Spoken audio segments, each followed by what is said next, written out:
Kakatapos lang po mag-assessment ang anak ko. Ngayon, uuwi na po kami.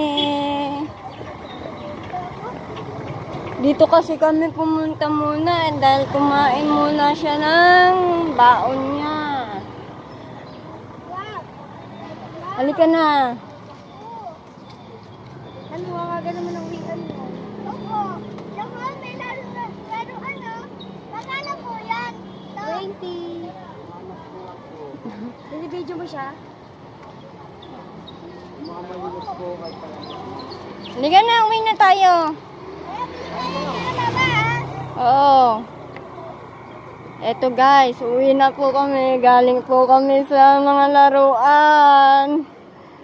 Sabi ko wala pa po kami pera. Yan, naglalakad na po kami ngayon. Naglalakad na po kami. Ayan, nagtitingin-tingin po ng mga laruan po guys. Yan, naglalakad po kami. Wow ka ng wow. Wala pa tayong pera.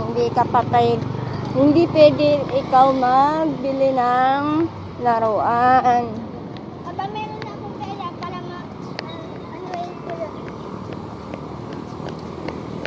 Yan, naglalakad na po kami. Hanggang doon. Tinan mo, ang sakit ko. Kasi ganyan na ganyan ito maglakad. Ganun oh. Ganyan oh. Ganun. Oh, pinapatunog mo naman eh. Binubuhat yan, hindi yan pinapatunog.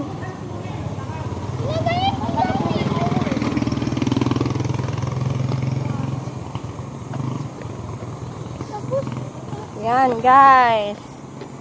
Yan. Alam mo? Nagpa-vlog ako kung ano mo.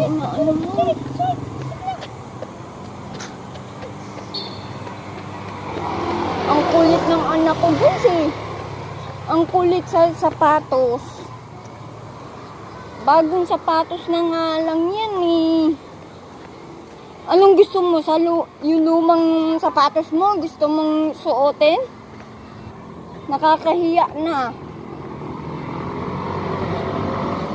Kaya nga binigyan ka ng sapatos. Bagong sapatos. Sensya na po guys ha. Ganyan po ako pagka